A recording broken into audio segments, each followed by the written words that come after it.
Mengapa mereka tidak menyinggung bahwa hak warga bangsa seluruhnya, seluruh rakyat Indonesia mempunyai hak yang sama untuk memeluk ibadah dan beribadah, dan itu dijamin konstitusi.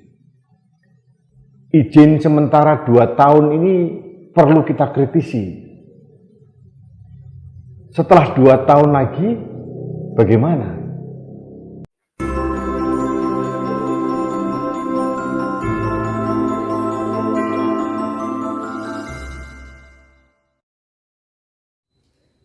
Puji Tuhan, Shalom. Selamat siang teman-teman, Bapak Ibu, Saudara-saudari dimanapun Anda berada. Pada kesempatan siang hari ini kembali berjumpa dengan saya di channel Perianto Zamasi. Dan pada kesempatan siang hari ini saya akan sharekan kepada kita bagaimana tanggapan dari Pak Rudi S. Kamri soal penyelesaian masalah tentang pembubaran ibadah Gereja Kristen Kemah Daud di Bandar Lampung oleh seorang ketua RT. Menurut Pak Rudi S. Kamri, bahwa penyelesaian masalah itu bukanlah satu-satunya solusi. Kenapa teman-temannya? Karena hanya ada kesepakatan begitu saja, ada berdamai, lalu katanya ada dikeluarkan IMB sementara yang berlaku selama 2 tahun saja. Bagaimana selengkapnya yang disampaikan oleh Pak Rudi S. Kamri? Mari kita lihat saja lewat videonya yang satu ini teman-temannya, dan ini dia. Halo sahabat Indonesia, kita bertemu kembali dalam Opini Rudi. Sahabat Indonesia, beberapa hari yang lalu saya mengkritisi terkait dengan persekusi ibadah yang dilakukan oleh Wawan, ketua RT di Kecamatan Rajabasa, Kota Bandar Lampung, Provinsi Lampung. Itu menimpa jemaat dari Gereja Kristen Kemah Daud. Sekarang ini menjadi perbincangan di tingkat elit di pusat maupun di daerah. Yang membuat saya miris ternyata pernyataan-pernyataan dari Menteri Agama, kemudian Kapolda, Gubernur, Bupati, Kapolres, kantor wilayah Kementerian Agama di Provinsi Lampung melalui kepalanya, itu membuat saya prihatin. Dengan dasar ingin menciptakan stabilitas di wilayah itu, mereka berharap supaya masing-masing pihak mentaati aturan sehingga tidak terjadi gejolak dan semua pihak harus mengedepankan toleransi. Akhirnya kesepakatannya Gereja Kristen Kemah Daud diberikan waktu 2 tahun yang merupakan izin sementara. Itu yang saya baca dari berbagai media hari ini. Yang membuat saya miris sebetulnya. Mengapa para pejabat negara itu ingin seolah-olah menciptakan stabilitas wilayah, tapi menurut saya ini stabilitas yang semu. Mereka minta para pemangku kepentingan yang terkait dengan konflik antara warga dengan Gereja Kemah Daud ini diminta untuk mentaati aturan dan kesepakatan Forum Komunikasi Umat Beragama. Juga mengikuti SKB 2 Menteri yang dikeluarkan tahun 2006. Yang membuat saya heran sebetulnya, mengapa mereka tidak menyinggung bahwa hak warga bangsa seluruhnya, seluruh rakyat Indonesia mempunyai hak yang sama untuk memeluk ibadah dan beribadah, dan itu dijamin konstitusi. Izin sementara 2 tahun ini perlu kita kritisi. Setelah 2 tahun lagi, bagaimana? Apakah saudara-saudara saya yang beragama Kristen, terutama jemaat dari Gereja Kristen Kemah Daud ini, harus pindah lokasi karena diusir oleh warga setempat? Siapa juga yang menjamin di tempat baru gereja itu tidak diusik? Mengapa kesepakatan ini seolah-olah mengakomodasi protes dari warga yang jelas-jelas melanggar konstitusi?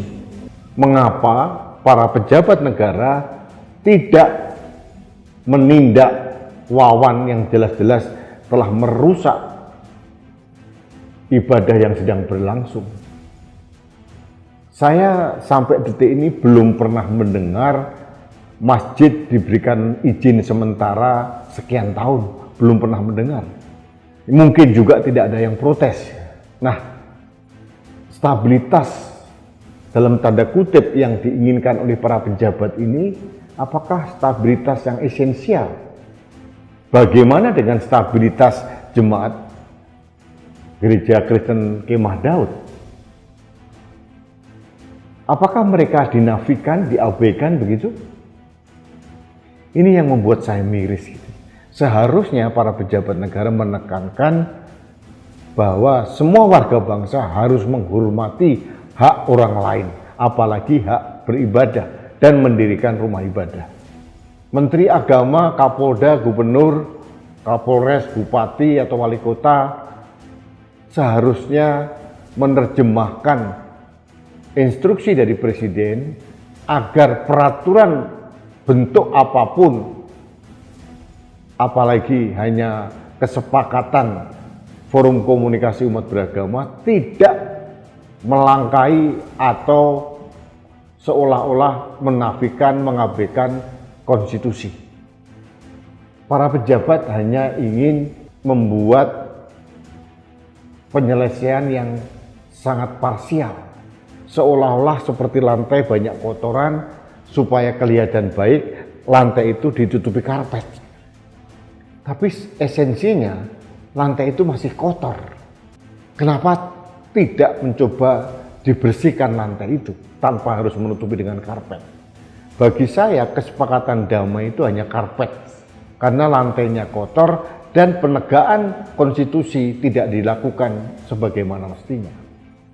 Saya agak heran Menteri Agama kita yang saya idolakan, Gus Yakut, seolah-olah lupa bahwa dulu beliau ingin mencabut SKB 2 Menteri. Karena menurut saya inilah biang keladi, biang kerok dari permasalahan-permasalahan yang ada sekarang. Oke, saya potong dulu teman-teman ya. Jadi jelas sekali ya bahwa yang kita tahu dulu awalnya ini ya, bahwa kejadian itu berawal ketika ya Pak RT memaksa diri untuk masuk di dalam gedung gereja yang digunakan untuk beribadah itu teman-temannya. Padahal dia sebenarnya ditahan ya, tidak diizinkan masuk oleh beberapa jemaat yang ada di situ, tapi dia memaksakan diri. Akhirnya dia masuk ke dalam gereja itu, dia naik ke altar dan menghentikan semuanya itu. Satu hal yang saya lihat setelah klarifikasi yang disampaikan oleh Pak RT ini, dia masih membela diri. Ya, katanya bahwa ketika dia datang di gereja Kristen Kemah Daud itu, dia tidak memberhentikan atau membubarkan ibadah, tetapi dia hanya menyampaikan himbauan. Nah, ini ngeles banget ini Pak RT teman-teman ya, nggak merasa bersalah gitu loh. Jadi sebenarnya kalau hanya sepakat untuk berdamai aja, tetapi jalur hukumnya tidak ditempuh, maka saya pikir ini tidak akan memberikan efek jera ya kepada seorang Pak RT, dan bisa saja hal yang sama akan terulang lagi ke depan teman-teman. Ya kan, apalagi yang dikeluarkan itu hanya IMB sementara. Bagaimana untuk ke depan-depannya nanti? Bagaimana setelah 2 tahun itu? Apakah bisa keluar IMB permanen atau malah tidak? Akhirnya apa yang terjadi? Terulang kembali hal yang sama, bisa dibubarkan yang namanya ibadah yang dilakukan di gereja GKKD itu teman-teman. Ini yang kita waspadai begitu. Oke, kita akan lanjut saja dulu untuk melihat apa yang disampaikan oleh Pak Rudi S. Kamri, dan ini dia. SKB 2 Menteri tahun 2006 ini jelas-jelas memunculkan intoleransi di berbagai tempat. Kenapa tidak diberikan pemahaman kepada masyarakat agar mau menerima bahwa ada saudaranya yang berbeda agama dan mereka punya hak untuk beribadah dan mendirikan rumah ibadah? Mengapa justru diberikan waktu sementara, dan ini menurut saya hanya menciptakan bom waktu. Nanti jemaat dari Gereja Kristen Kemah Daud pindah pun juga bermasalah. Belum tentu juga masyarakat setempat akan mau menerima kalau SKB 2 Menteri ini masih diberlakukan. Mengapa dan bagaimana ini selalu saya pertanyakan ke ruang publik, karena saya heran. Kenapa pejabat negara seolah-olah hanya pragmatis dan menyelesaikan masalah sesaat dan menciptakan stabilitas yang semu. Harusnya para pejabat ini menekankan kepada masyarakat agar menghormati konstitusi. Sekali lagi saya katakan bahwa hak memeluk agama dan beribadah sekaligus mendirikan rumah ibadah itu adalah hak konstitusional kita yang paling mendasar. Siapapun tidak boleh melanggar. Meskipun ada kesepakatan bentuk apapun. Sahabat Indonesia, ini kegelisahan saya karena saya merasa sudah berkali-kali memperjuangkan hal ini agar Kementerian Agama dan Kementerian Dalam Negeri mencabut SKB 2 Menteri ini. Karena SKB 2 Menteri tetap akan dijadikan amunisi bagi kelompok-kelompok yang otaknya somplak seperti Wawan, Ketua RT 12 di Kecamatan Raja Basa itu.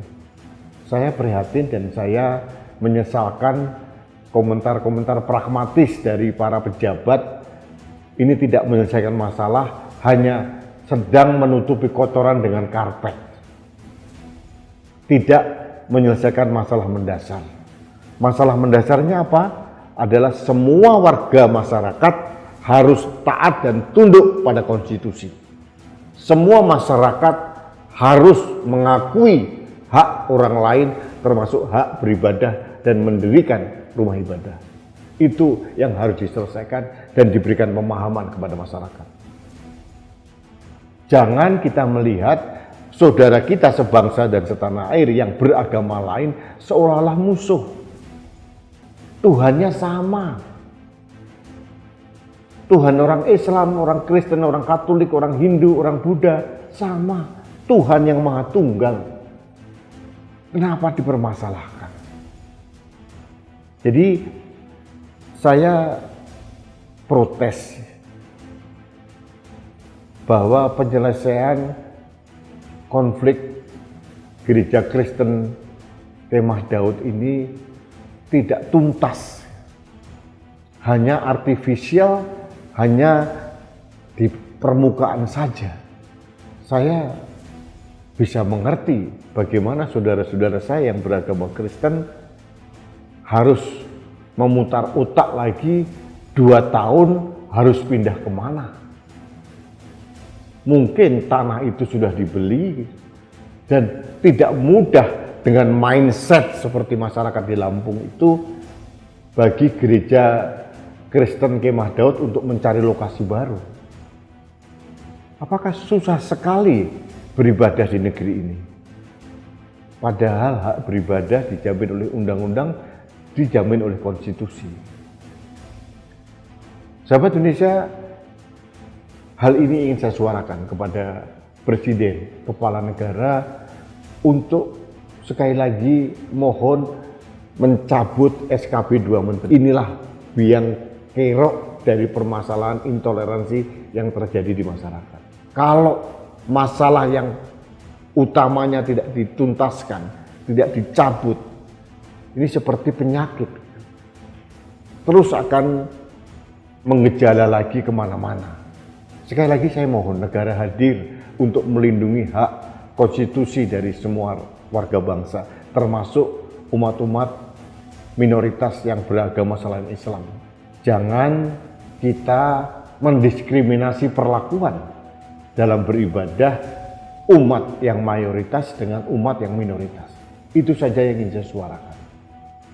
Mudah-mudahan suara saya didengar oleh Presiden, Pak Menteri Agama, Kapolda, mungkin Bupati, Wali Kota atau Gubernur, agar mendengar bahwa permasalahan ini tidak akan bisa tuntas dan akan muncul lagi di suatu saat kalau penyelesaian ala Gereja Kristen Kemah Daud yang di Kecamatan Raja Basa, Kota Bandar Lampung ini dilakukan hanya menutupi kotoran dengan karpet, hanya sesaat, kelihatan indah sesaat, tapi di belakangnya, di baliknya, di bawahnya tetap merupakan permasalahan yang belum tuntas. Oke, segitu aja dulu teman-teman yang boleh saya sampaikan dan saya bagikan pada kesempatan siang hari ini kepada kita. Saya setuju dengan apa yang disampaikan oleh Pak Rudi S. Kamri, dan berkali-kali juga saya bagikan, baik itu dari videonya Ibu Noverina Solihin, bahwa akar permasalahan dari terjadinya intoleran ya di berbagai daerah yang biasanya itu mereka melakukan pelarangan ibadah, khususnya yang non-muslim, itu adalah karena SKB 2 Menteri. Dan itu jelas sekali teman-teman ya, karena ya wajar saja kalau IMB memang sulit untuk didapatkan oleh non-muslim karena memang minoritas ya. Kita bukan minder, tapi memang peraturan bersama Menteri Agama dan Menteri Dalam Negeri ini memang begitu, ada persyaratannya. Harus ada 90 orang dewasa dan harus ada 60 warga sekitar yang memberikan dukungan. Yang jadi masalahnya, kalau semua masyarakat yang ada di situ, di lingkungan di mana gereja itu mau dibangun, tidak memberikan dukungannya untuk bangunan gereja tersebut, maka jelas saja sampai kapanpun IMB tidak dapat diterima ya oleh pihak yang mau membangun gedung ibadah. Nah, ini sebab itu saya setuju bahwa SKB 2 Menteri harus segera dihapus ya, karena kalau tidak maka hal yang sama akan bisa terjadi di hari-hari yang akan datang. Sekian saja untuk siang hari ini, dan Tuhan Yesus memberkati kita semua. Shalom.